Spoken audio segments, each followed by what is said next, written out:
Olá, gente! Estou de volta para mais um episódio do quadro Nocautes Literários, um quadro que eu faço constantemente aqui no canal para ler contos com vocês e apresentá-los a esse gênero maravilhoso da literatura, que é o gênero das histórias curtas. Hoje, em clima do Dia das Bruxas, da semana do Halloween, eu escolhi um conto do mestre, do grande inventor desse gênero na literatura, que é o americano Edgar Allan Poe. A gente vai ler juntos o conto Gato Preto. Também, inclusive, você encontra versões desse conto na internet, não sei qual tradução exatamente. Eu lerei uma tradução muito clássica de Oscar Mendes, que foi um tradutor nascido no começo do século passado. E eu sei que essa edição aqui da Nova Fronteira, muitos de vocês que me acompanham já tem, porque a gente fez uma leitura coletiva de 8 desses contos da coletânea no ano passado. Inclusive, muitos baixaram a versão e-book, né, do Contos de Terror, Mistério e Morte. Então, se você já tem na tua casa, aproveita, faz a leitura acompanhando com o texto. Se não, você pode só escutar como se fosse um podcast. Ou você pode também, o que eu recomendo, é sempre muito bom comprar o livro. Eu vou deixar o link aqui embaixo na descrição.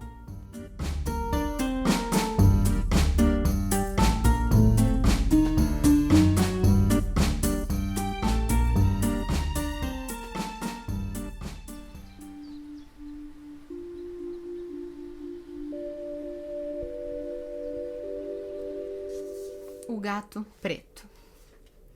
Para a muito estranha, embora muito familiar narrativa que estou a escrever, não espero nem solicito crédito. Louco, em verdade, seria eu para esperá-lo, num caso em que meus próprios sentidos rejeitam seu próprio testemunho. Contudo, louco não sou, e com toda certeza não estou sonhando.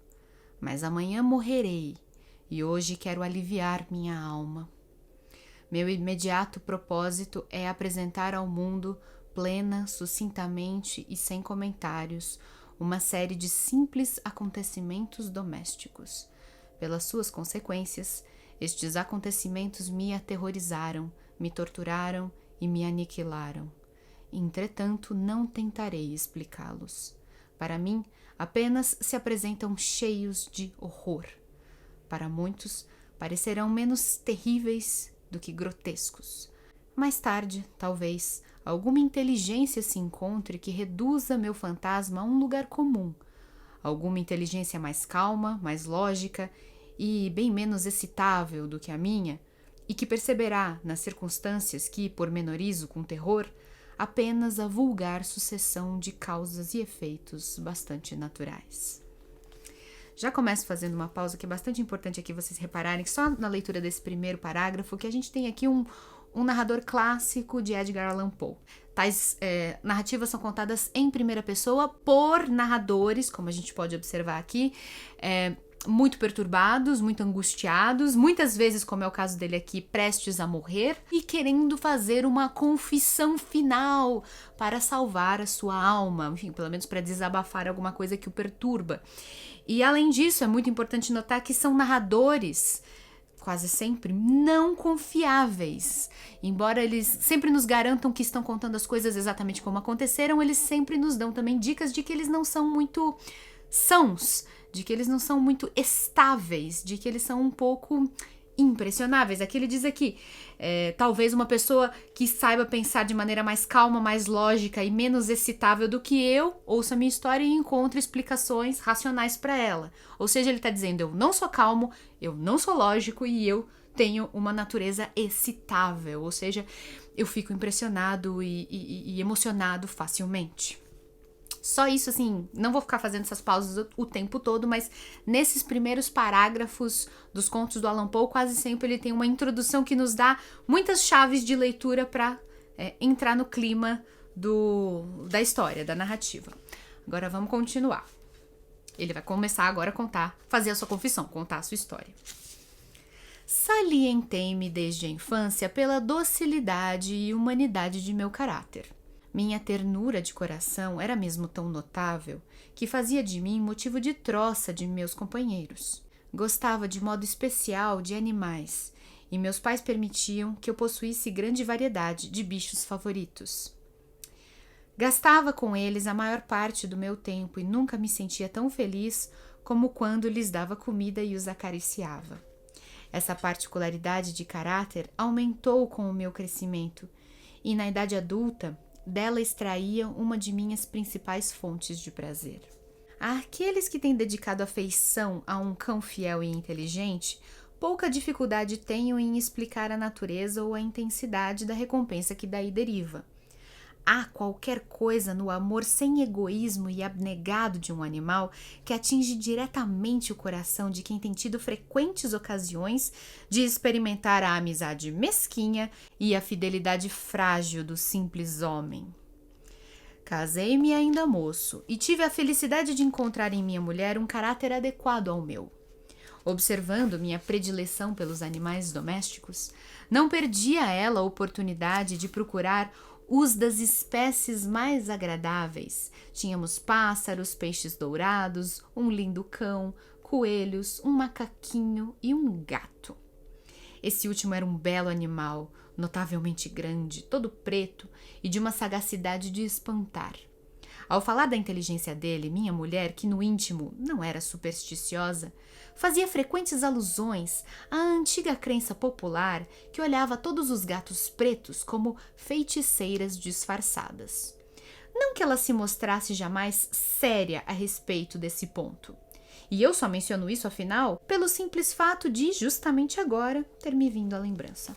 Olha, o narrador inconfiável, justamente agora me veio a lembrança, nossa, que coisa curiosa, né? Minha mulher dizia que era feiticeirinha disfarçada, agora que eu tô lembrando de contar isso, né? Viu como esses narradores são sempre... Tem que duvidar deles, tá? Plutão, era assim que se chamava o gato, era o meu preferido e companheiro. Só eu lhe dava de comer e ele me acompanhava por toda a parte da casa, por onde eu andasse. Era mesmo com dificuldade que eu conseguia impedi-lo de acompanhar-me pelas ruas. Nossa amizade durou, dessa maneira, muitos anos, nos quais meu temperamento geral e meu caráter, graças à diabólica intemperança, tinham sofrido, coro em confessá-lo, radical alteração para pior. Tornava-me cada dia mais taciturno, mais terrível, mais descuidoso dos sentimentos alheios. Permiti-me mesmo usar de uma linguagem brutal para com a minha mulher. Por fim, cheguei mesmo a usar de violência corporal. Meus bichos, sem dúvida, tiveram que sofrer essa mudança de meu caráter. Não somente descuidei-me deles, como os maltratava. Quanto a Plutão, porém, tinha para com ele ainda suficiente consideração que me impedia de maltratá-lo, ao passo que não tinha escrúpulos em maltratar os coelhos, o macaco ou mesmo o cachorro, quando por acaso ou por afeto se atravessavam em meu caminho. Meu mal, contudo, aumentava, pois que outro mal pode se comparar ao álcool? E por fim, até mesmo Plutão, que estava agora ficando velho e, em consequência, um tanto impertinente, até mesmo Plutão começou a experimentar os efeitos do meu mau temperamento. Aqui mais uma pausa importante. Vemos que houve uma degeneração do comportamento dele. No começo a gente não entende se foi alguma doença mental que ele está sofrendo e tal. Aí depois ele revela, né? Ele foi se tornando um alcoólatra, né? E é importante a gente sempre lembrar que Allan Poe conhecia muito bem os efeitos do alcoolismo. Ele próprio sofreu dele e ele próprio sentia que assumia uma personalidade diferente. E também vamos lembrar que a gente estava no século XIX, quando não se diferenciava muito o alcoolismo de qualquer outra doença mental. Inclusive os doentes que sofriam dessa condição muitas vezes eram mandados a hospícios, né? Vamos continuar. Certa noite, de volta a casa, bastante embriagado, de uma das tascas dos subúrbios, supus que o gato evitava a minha presença. Agarrei-o, mas nisso, amedrontado com a minha violência, deu-me uma leve dentada na mão. Uma fúria diabólica apossou-se instantaneamente de mim. Cheguei a desconhecer-me. Parecia que minha alma original me havia abandonado de repente o corpo, e uma maldade mais do que satânica, saturada de álcool, fazia vibrar todas as fibras do meu corpo. Tirei do bolso do colete um canivete, abri-o, agarrei o pobre animal pela garganta e deliberadamente arranquei-lhe um dos olhos da órbita. Coro, abraso-me, estremeço ao narrar a condenável atrocidade. Quando, com a manhã, me voltou a razão, quando, com o sono, desfiz os fumos da noite de orgia, experimentei uma sensação meio de horror, meio de remorso pelo crime que me tornara culpado. Mas era, quando muito, uma sensação fraca e equívoca, e a alma permanecia insensível. De novo mergulhei em excessos e logo afoguei no vinho toda a lembrança do meu ato. Enquanto isso, o gato, pouco a pouco, foi sarando. A órbita do olho arrancado tinha, é verdade, uma horrível aparência, mas ele parecia não sofrer mais nenhuma dor. Andava pela casa como de costume, mas, como era de esperar, fugia com extremo terror à minha aproximação. Restava-me ainda bastante de meu antigo coração para que me magoasse a princípio aquela evidente aversão por parte de uma criatura que tinha sido outrora tão amada por mim. Mas esse sentimento em breve deu lugar à irritação. E então apareceu, como para minha queda final e irrevogável, o espírito de perversidade. Desse espírito não cuida a filosofia. No entanto, tenho menos certeza da existência de minha alma do que de ser essa perversidade um dos impulsos primitivos do coração humano, uma das indivisíveis faculdades primárias, ou sentimentos, que dão direção ao caráter do homem. Quem não se achou centenas de vezes a cometer um ato vil ou estúpido sem outra razão, senão a de saber que não devia cometê-lo? Não temos nós uma perpétua inclinação, apesar do nosso melhor bom senso, para violar o que é a lei, pelo simples fato de compreendermos que ela é a lei? O espírito da perversidade, repito, veio a causar minha derrocada final. Foi esse anelo insondável da alma de torturar-se a si próprio, de violentar sua própria natureza, de praticar o mal pelo mal, que me levou a continuar e, por fim, a consumar a tortura que já havia infligido ao inofensivo animal. Certa manhã, a sangue frio, enrolei um laço em seu pescoço e enforquei-o no ramo de uma árvore. Enforquei-o com as lágrimas jorrando-me dos olhos e com o mais amargo remorso no coração. Enforquei-o porque sabia que ele tinha me amado e porque sentia que ele não me tinha dado razão para ofendê-lo. Enforquei-o porque sabia que, assim fazendo, estava cometendo um pecado mortal, que iria pôr em perigo a minha alma imortal, colocando-a, se tal coisa fosse possível, mesmo fora do alcance da infinita misericórdia do mais misterioso e mais terrível Deus.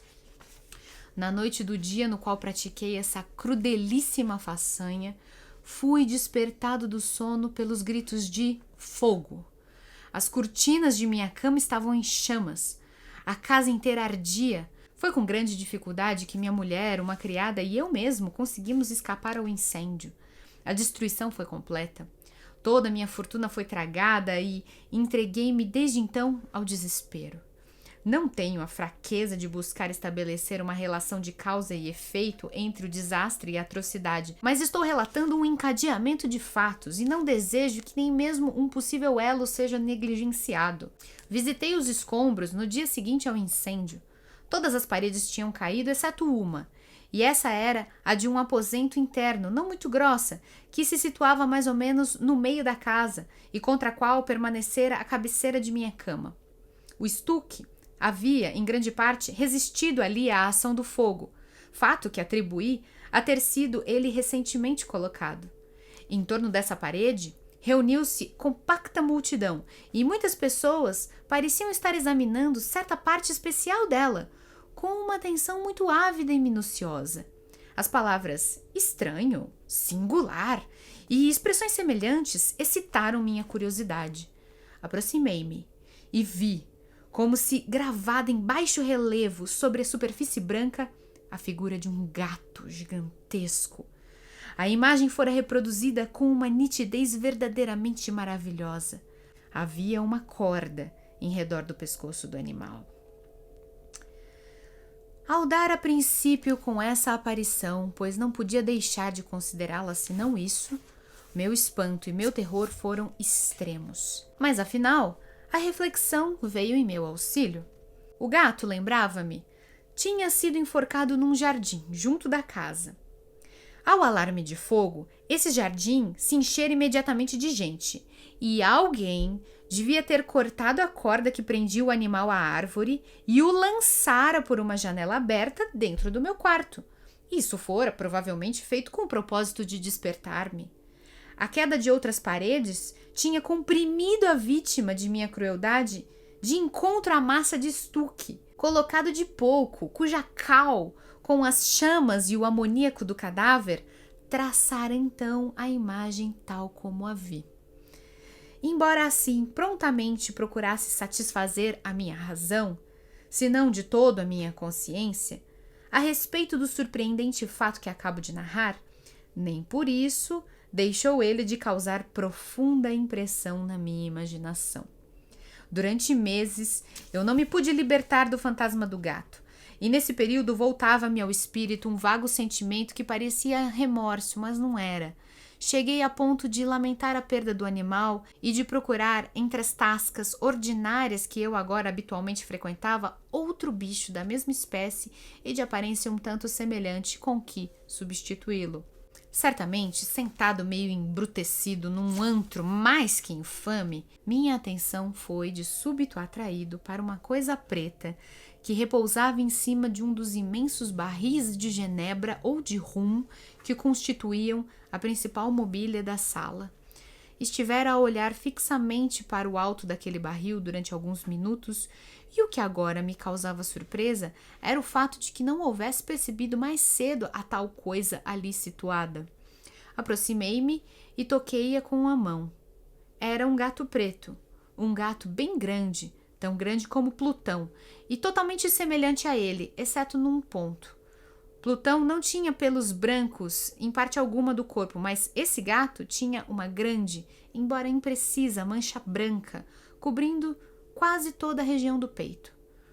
Logo que o toquei, ele imediatamente se levantou, ronronou alto, esfregou-se contra minha mão e pareceu satisfeito com o meu carinho. Era, pois, aquela a criatura mesma que eu procurava. Imediatamente tentei comprá-lo ao taverneiro, mas esse disse que não lhe pertencia o animal, nada sabia a seu respeito e nunca o vira antes. Continuei minhas carícias e, quando me preparei para voltar para casa, o animal deu mostras de querer acompanhar-me. Deixei assim que o fizesse, curvando-me às vezes e dando-lhe palmadinhas enquanto seguia. Ao chegar em casa, ele imediatamente se familiarizou com ela e se tornou desde logo grande favorito de minha mulher. De minha parte, depressa comecei a sentir despertar-se em mim antipatia contra ele. Isso era precisamente o reverso do que eu tinha previsto, mas, não sei como ou porquê, sua evidente amizade por mim antes me desgostava e aborrecia. Lenta e gradativamente, esses sentimentos de desgosto e aborrecimento se transformaram na amargura do ódio. Evitava o animal. Certa sensação de vergonha e a lembrança de minha antiga crueldade impediam-me de maltratá-lo fisicamente. Durante algumas semanas, abstive-me de bater-lhe ou de usar contra ele de qualquer outra violência. Mas, gradualmente, bem gradualmente, passei a encará-lo com indizível aversão e a esquivar-me silenciosamente à sua odiosa presença como a um hálito pestilento. O que aumentou sem dúvida meu ódio pelo animal foi a descoberta na manhã seguinte àquela em que o trouxera para casa de que, como Plutão, fora também privado de um dos seus olhos. Essa circunstância, porém, só fez aumentar o carinho de minha mulher por ele. Ela, como já disse, possuía em alto grau aquela humanidade de sentimento que fora outrora o traço distintivo e a fonte de muitos dos meus mais simples e puros prazeres. Com a minha aversão àquele gato, porém, sua predileção por mim parecia aumentar. Acompanhava meus passos com uma pertinácia que o leitor dificilmente compreenderá. Em qualquer parte onde me sentasse, enroscava-se ele debaixo de minha cadeira ou pulava sobre meus joelhos, cobrindo-me com suas carícias repugnantes.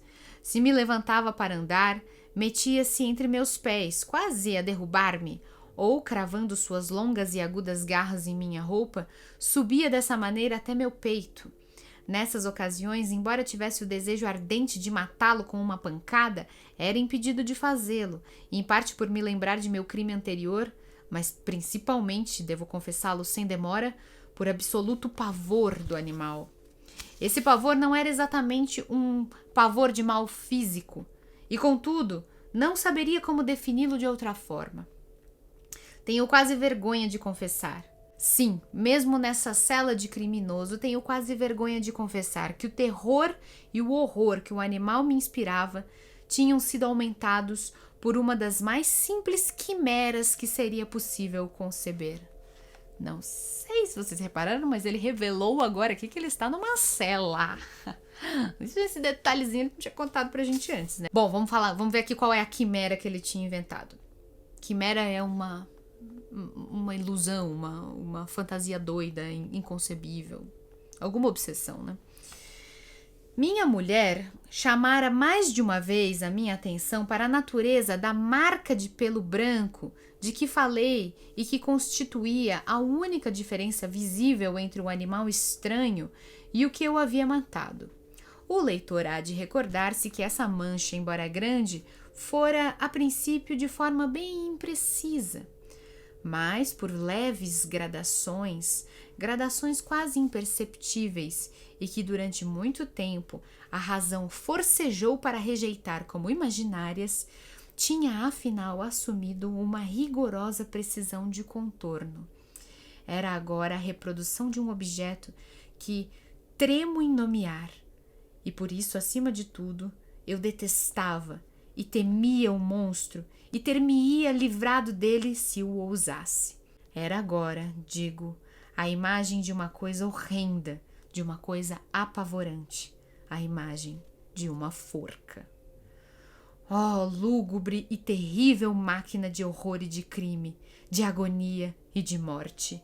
E então eu era, em verdade, um desgraçado, mais desgraçado que a própria desgraça humana.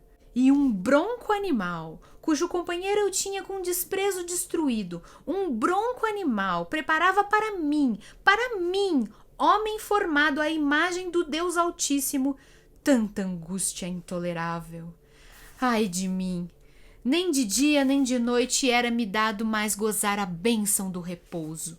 Durante o dia o bicho não me deixava um só momento, e de noite eu despertava a cada instante de sonhos de indizível pavor para sentir o quente hálito daquela coisa no meu rosto e o seu enorme peso, encarnação de pesadelo, que eu não tinha forças para repelir, oprimindo eternamente o meu coração.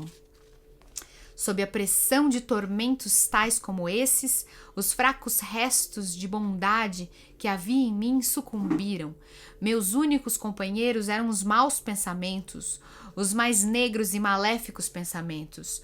O mau humor de meu temperamento habitual aumentou, levando-me a odiar todas as coisas e toda a humanidade. Minha resignada esposa, porém, era a mais constante e mais paciente vítima das súbitas, frequentes e indomáveis explosões de uma fúria a que eu agora me abandonava cegamente. Certo dia ela me acompanhou para uma tarefa doméstica até a adega do velho prédio que nossa pobreza nos compelira a ter de habitar. O gato desceu os degraus, seguindo-me, e quase me lançou ao chão, exasperando-me até a loucura.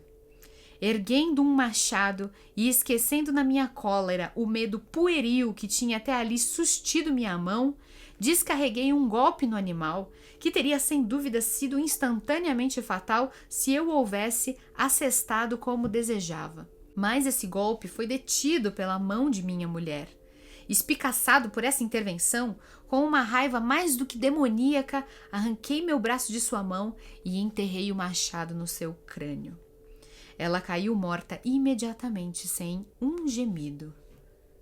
Executado tão horrendo crime, Logo, e com inteira decisão, entreguei-me à tarefa de ocultar o corpo. Sabia que não podia removê-lo da casa, nem de dia nem de noite, sem correr o risco de ser observado pelos vizinhos. Muitos projetos me atravessavam a mente.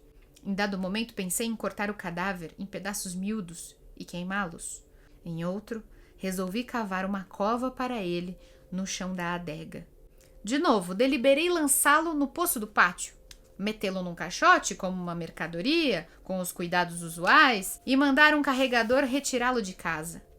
Finalmente, detive-me no que considerei um expediente melhor do que qualquer um desses. Decidi emparedá-lo na adega, como se diz que os monges da Idade Média emparedavam suas vítimas. Para um objetivo semelhante, estava a adega bem adaptada. Suas paredes eram de construção descuidada e tinham sido ultimamente recobertas por completo com um reboco grosseiro, cujo endurecimento a umidade da atmosfera impedira. Além disso, em uma das paredes havia uma saliência causada por uma falsa chaminé ou lareira que fora tapada para não se diferenciar do resto da adega. Não tive dúvidas de que poderia prontamente retirar os tijolos daquele ponto, introduzir o cadáver e emparedar tudo como antes, de modo que olhar algum pudesse descobrir qualquer coisa suspeita. E não me enganei nesse cálculo. Por meio de um gancho, desalojei facilmente os tijolos e, tendo cuidadosamente depositado o corpo contra a parede interna, sustentei-o nessa posição, enquanto, com um pequeno trabalho, repus toda a parede no seu estado primitivo. Tendo procurado argamassa, areia e fibra, com todas as precauções possíveis, preparei um estuque que não podia ser distinguido do antigo e com ele cuidadosamente recobri o novo entijolamento. Quando terminei, senti-me satisfeito por ver que tudo estava direito. A parede não apresentava a menor aparência de ter sido modificada. Fiz a limpeza do chão com o mais minucioso cuidado. Olhei em torno, com ar triunfal, e disse a mim mesmo: aqui pelo menos, pois, meu trabalho não foi em vão. Tratei em seguida de procurar o animal que fora a causa de tamanha desgraça, pois resolvera afinal decididamente matá-lo. Se tivesse podido encontrá-lo naquele instante, não poderia haver dúvida a respeito de sua sorte. Mas parecia que o manhoso animal ficara alarmado com a violência de minha cólera anterior e evitava arrostar a minha raiva do momento. É impossível descrever ou imaginar a profunda e abençoada sensação de alívio que a ausência da detestada criatura causava no meu íntimo. Não me apareceu durante toda a noite. E assim, por uma noite pelo menos, desde que ele havia entrado pela casa, dormi profunda e tranquilamente. Sim, dormi, mesmo com o peso de uma morte na alma. O segundo e o terceiro dia se passaram e, no entanto, o meu carrasco não apareceu. Mais uma vez respirei como um homem livre. Aterrorizado, o monstro abandonara a casa para sempre. Não mais o veria. Minha aventura era suprema. Muito pouco me perturbava a culpa de minha negra ação. Poucos interrogatórios foram feitos e tinham sido prontamente respondidos. Dera-se mesmo uma busca, mas sem dúvida nada foi encontrado. Considerava assegurada a minha futura felicidade. No quarto dia, depois do crime, chegou bastante inesperadamente à casa um grupo de policiais que procedeu de novo à rigorosa investigação dos lugares. Confiando, porém, na impenetrabilidade de meu esconderijo, não senti o menor incômodo. Os agentes ordenaram-me que os acompanhasse em sua busca. Nenhum escaninho ou recanto deixaram inexplorado. Por fim, pela terceira ou quarta vez, desceram à adega. Nenhum músculo meu estremeceu. Meu coração batia calmamente, como o de quem dorme o sono da inocência. Caminhava pela adega de ponta a ponta. Cruzei os braços no peito e passava tranquilo para lá e para cá. Os policiais ficaram inteiramente satisfeitos e prepararam-se para partir. O júbilo de meu coração era demasiado forte para ser contido. Ardia por dizer pelo menos uma palavra, a modo de triunfo, para tornar indubitavelmente segura a certeza neles de minha inculpabilidade. Senhores, disse por fim, quando o grupo subia a escada, sinto-me encantado por ter desfeito suas suspeitas. Desejo a todos saúde e um pouco mais de cortesia. A propósito, cavalheiros, essa é uma casa muito bem construída? No meu violento desejo de dizer alguma coisa com desembaraço, eu mal sabia o que ia falando. Posso afirmar que é uma casa excelentemente bem construída. Essas paredes... Já vão indo, senhores? Essas paredes são solidamente edificadas. E aí, por simples frenesi da bravata, bati pesadamente com uma bengala que tinha na mão, justamente naquela parte do entijolamento por trás da qual estava o cadáver da mulher de meu coração. Mas preza a Deus proteger-me e livrar-me das garras do demônio. Apenas mergulhou no silêncio a repercussão de minhas pancadas e logo respondeu-me uma voz do túmulo. Um gemido, a princípio velado e entrecortado, como o soluçar de uma criança, que depois rapidamente se avolumou. Um grito prolongado, alto e contínuo, extremamente anormal e inumano. Um urro, um guincho lamentoso, meio de horror, meio de triunfo, como só do inferno se pode erguer a um tempo das gargantas dos danados na sua agonia e dos demônios que exultam na danação. Loucura seria falar de meus próprios pensamentos. Desfalecendo, recuei até a parede oposta. Durante um minuto, o grupo que se achava na escada ficou imóvel, no paroxismo do medo e do pavor. Logo depois, uma dúzia de braços robustos se atarefava em desmanchar a parede. Ela caiu inteiriça. O cadáver, já grandemente descomposto e manchado de coágulos de sangue, erguia-se ereto aos olhos dos espectadores. Sobre sua cabeça, com a boca vermelha escancarada e o olho solitário chispante, estava assentado o horrendo animal, cuja astúcia me induzira ao crime e cuja voz delatora me havia apontado ao carrasco. Eu havia emparedado o monstro no túmulo. E é isso, gente. Encerramos o conto Gato Preto, publicado originalmente em 1843. Por isso, algumas questões da linguagem talvez possam causar algum estranhamento.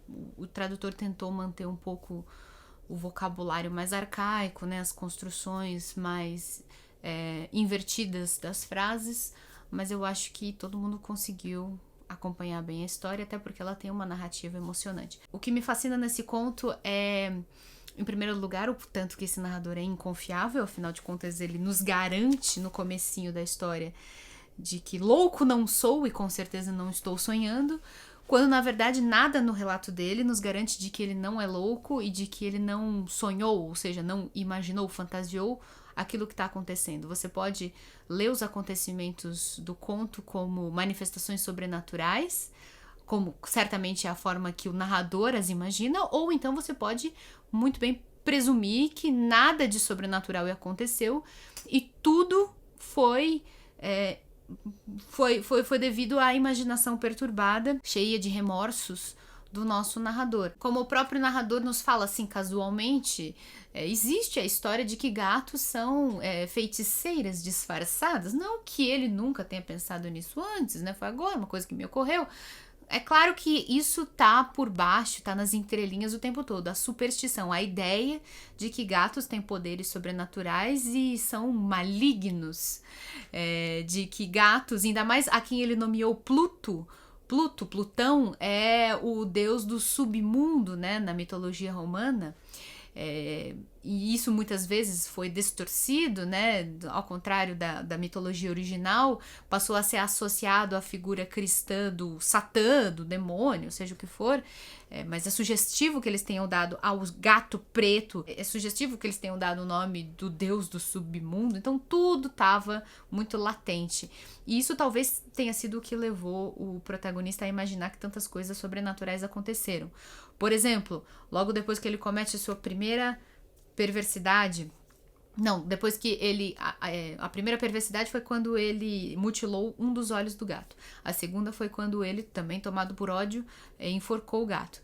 E aí, logo no dia seguinte, a casa dele pegou fogo. existe uma vontade muito grande de acreditar que uma coisa teve a ver com a outra, de que talvez fosse uma vingança do gato, uma feitiçaria que tenha feito a casa pegar fogo. Mas ele se contém e diz, não, vamos pensar racionalmente, não tenho provas de que isso aconteceu. Aí aquela estranha aparição, né, em cima da única coisa que sobrou do incêndio da casa, que foi uma parede que tinha sido recentemente rebocada com gesso. Havia uma espécie de impressão que o narrador garantiu ser do formato de um gato enforcado. Veja bem que as outras pessoas, né, não dizem isso. É ele, o narrador, que nos afirma que havia aquele formato. Pode ser que não seja verdade. Como é que a gente vai confiar nesse homem? Ele também passa a acreditar que o segundo gato que ele encontra, que é um gato parecido em tudo com o Plutão original, mas com o peito branco, veja, peito branco, aquele, né? Pense no gato que foi supostamente arremessado numa parede de gesso, que talvez tenha ficado com o peito branco. Enfim, ele começa a imaginar que aquele gato é uma reencarnação do primeiro, porque ele é igualzinho, e ele também não tem um olho. Tudo imaginação do protagonista, porque pode ser só mais um gato de rua, né? Aí depois ele imagina que o gato o persegue, porque o gato o leva a cometer o crime de assassinar a sua esposa, a quem o narrador verdadeiramente ama. Nada disso faz sentido fora da imaginação perturbada dele. E depois a famosa história de que o gato ali, durante a inspeção da polícia, foi o gato que tinha sido emparedado junto com o cadáver da mulher, que denunciou o crime. Então foi o gato que se vingou. Tudo isso pode perfeitamente também ter sido criação da cabeça dele. Ele pode, no seu acesso de loucura, ter emparedado o cadáver da mulher, ter emparedado o coitado do gato, e o gato ficou ali miando, desesperado, morrendo de fome, e naquele momento ali em que a polícia tava lá, justamente quando ele foi lá com a bravata bater ali com a bengala na parede que ele tinha reconstruído, aí o gato faz um barulhinho, e aí a polícia suspeita. Enfim, não há nada nesse conto que possa nos fornecer uma prova definitiva de que coisas sobrenaturais aconteceram. Esse é muito menos, na minha opinião, um conto fantástico e muito mais um conto psicológico, que personifica pontos importantes da mente humana que Allan Poe parecia estar antecipando, né? Ele escreveu muito antes do desenvolvimento da psicanálise, mas ele parece estar personificando na figura do gato algo que Freud lá na frente chamaria de superego. Superego é uma instância superior que nos supervisiona as ações, com noções de moralidade, de justiça, de certo e errado.